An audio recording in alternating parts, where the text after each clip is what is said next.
Okay, so in our first video, we had kind of an author's note type video that gave us some information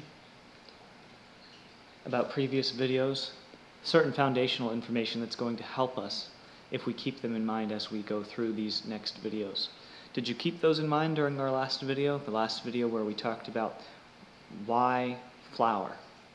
Why do we offer flour and not raisins or grapes? You know? Why do we offer the oil of olives and not the olives themselves? Why do we offer bulls and not giraffes? Why do we offer sheeps and not pigs? Why do we offer birds and not crickets? All right, we kind of went over those things. I'm really just kind of pointing you in the right direction, showing you the thought processes that put a flashlight in your hand so you can shine a light on the truth if you so wish. And my question is, have you kept those previous things in mind? We went over how Yeshua's twofold mission is rescue plus empowerment, mercy and judgment. And we went over, what was the other thing we went over? Yeshua's twofold mission statement, and then we looked at those previous books. But really, I want you to really focus on that twofold mission statement and the idea of the new covenant being played out in the lives of Old Testament people like Moses, right? He's our example. He's showing us how the Lord does his work. So are you keeping those things in mind as we're talking about this other major theme, this tool of the Lord to help us get closer to him? This new covenant in people's lives is a tool. This Yeshua's mission statement, what he's doing in our lives, is a tool. And this idea of perfect sacrifice, of sacrifice before the Lord at the altar of our hearts, being a tool and they all work together to teach us who Yeshua is and to make us into people who can love him better.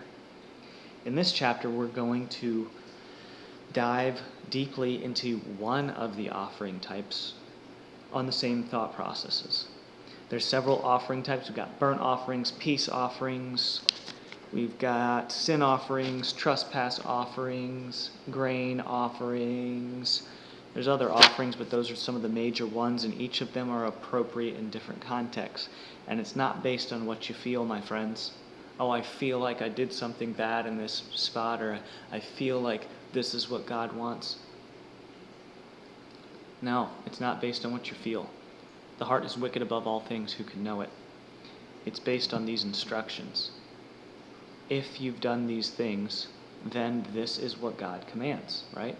Everybody says, look, the tabernacle, we don't need it anymore. Yeshua died. He's the final sacrifice.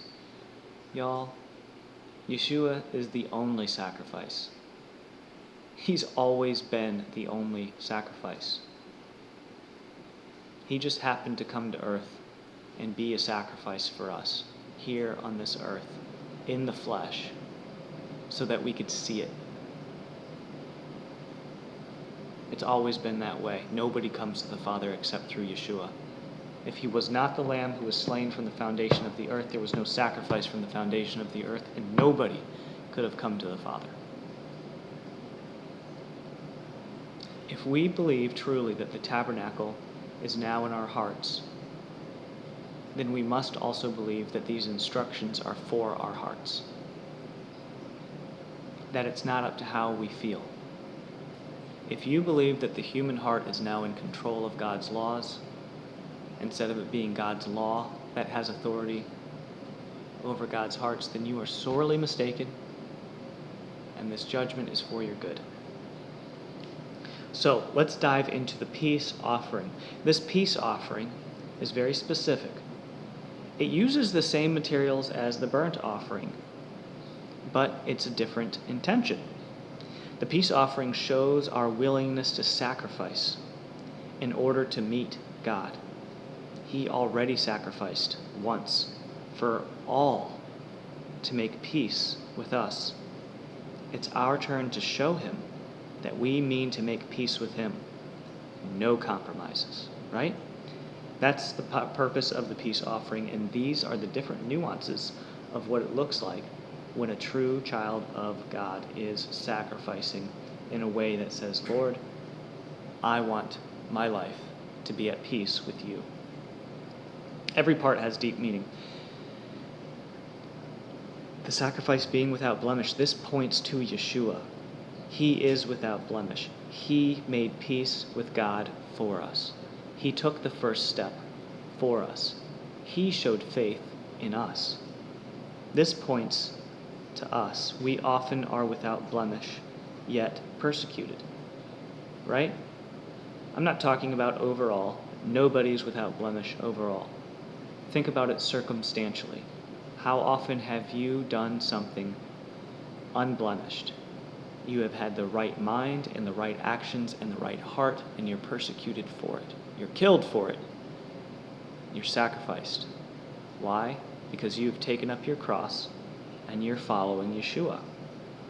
You are at times without blemish. So then we move to the laying of the hand on the head of the lamb that's without blemish.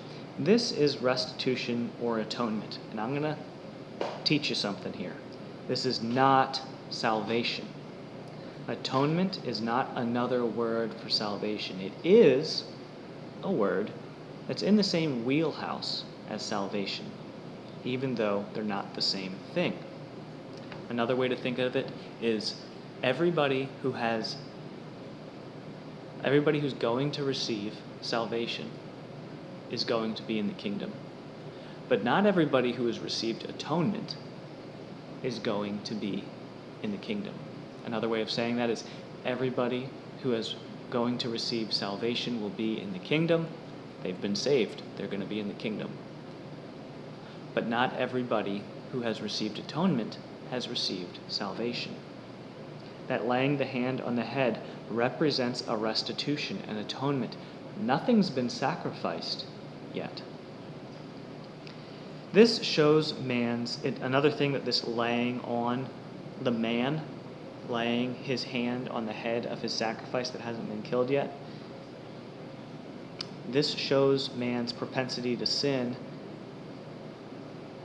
It shows man's propensity to having sin. It shows man's propensity to sin having a grip on the mind, right? It shows that sacrifice is necessary for that grip to be released. We saw that grip loosen in Ki Tisa through the plague of mourning. The killing of the sacrifice. This shows that parts of us, not Yeshua, parts of us will die and be replaced with peace with God.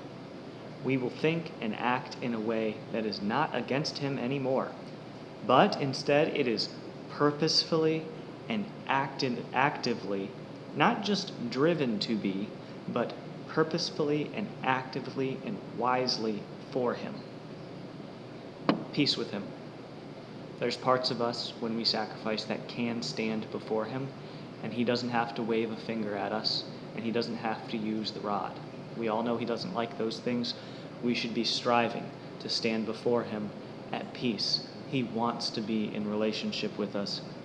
He sacrificed His Son so that He can be in relationship with us. It is Yeshua's mission to prepare us to stand before God and be at peace with Him. Okay, so now we've got our sacrifice without blemish. We've laid our hand on the head of it, and we've killed it. Now what do we do with it? Do we just leave it there, flailing about, bleeding all over the place, and walk away? No, now the work has just begun. There's responsibilities we have to this thing we have just killed. So the fat, there's very specific things that we have to do with the fat. The fat represents something. What is the fat's function within the body? It's a protective covering, right? Some people are obese. They're really fat. They've got too much protective covering in their life. There's people who have not enough fat. They're so skinny you can see right to their bones. They don't have nearly enough protective covering. There is just the right amount of protective covering. And with this animal that we've raised to have just the right amount of protective covering, well, we have to sacrifice it, and we have to do something specific with that fat. Will you continue to protect your evil treasures, or will you sacrifice to protect good treasures? All right, moving forward, we've got our kidneys. What do kidneys do? What is their function? They filter blood. The life is in the blood. Will you continue to let evil things filter what you do and think, your life, what you do and think is your life? Or are you going to let what is good, based on God's standards, filter what you do and think? This is a scary step, y'all, because of persecution. So this leads to another question. Will you accept him as God? I know all of you have accepted him as God, but deny his power? You know he loves you. Don't deny his power. The word is sharper than any two-edged sword. It's also alive and active. You've heard these words. They are active inside of you. Don't deny his power. He will give you over to a futile mind and a darkened heart. Or you can accept the truth in justice and righteousness, and you can show God that you love him, and you can accept these things. Okay, what's the fatty lobe that's attached to the liver? This is more protection. So I could be wrong about this, but right off the bat, I imagine a fatty lobe attached to the liver is like a big hunk of fat that's attached to the liver, just sitting there. What in the heck would that do? Well, it is for protection, but it's a different type of protection, and it's also for storage, like any other fat. And fat stores good things and bad things. But this fatty lobe that's attached to the liver, I would imagine that if the body gets jarred violently, right? Not just a little slap, but getting jarred violently. Just like when Kay goes up to that little dog Frank in Men in Black, and he won't give him the information that he wants. And he picks up that little pug dog and he starts shaking him all over the place, right? Come on, Frank, where is it, Frank? Where is it, Frank? It's getting jarred violently. That fatty lobe attached to the liver, my guess, is to protect the liver, which does 40% of the body's filtration, to protect the liver from a violent jarring.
So when your life gets violently jarred, are you going to fall back on the ways that the world has shown you work, and do work for a short time, or are you going to make the difficult decision to take a step in faith? Are you behaving rightly before God? Will he come save you? Do you trust yourself to make the next faithful decision when you are violently jarred?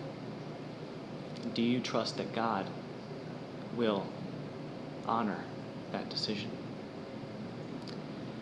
All of those things have very specific things that are done with him during the sacrificial process. You can read about those in Leviticus. Okay, next we have the burning it upon the burnt sacrifice. So we've got the burnt sacrifice, which is burned completely, wholly burned. That represents sin and evil things and things that we think that are good that are actually evil, all that stuff, all fully burned on the altar, and we take the peace offering and we burn that on top of it. They work together. I do not want to sin anymore, and instead I want to be at peace with God. Teshuvah. Teshuvah is more than just turning away from sin, and it's more than just turning to God. It is walking, nigh running to God, being at peace with God. The burnt sacrifice is wholly burned, recognizing all aspects need to be burned. A chemical change, it turns into something completely different. The peace offering is coupled with this burnt sacrifice. It is burnt as food. Remember what we learned about food recently? Denoting an apropos step in relationship to God. Not just the willingness to sacrifice and be changed, but the willingness to sacrifice and be changed into something that is at peace, living under the Father's power and authority. To be pleasing to Him as you do the work of His true house without the deception of the evil one having a grip on the mind. And that's the entirety of the peace offering. We can read about those things. We can read about those things in the first chapters of Leviticus if you'd like to have a deeper understanding of exactly what is done with each of these things, now that you see how to think about these sacrifices, how they guide and instruct you in a good way when it comes to tending the tabernacle of your heart. This next video coming up here is basically the end.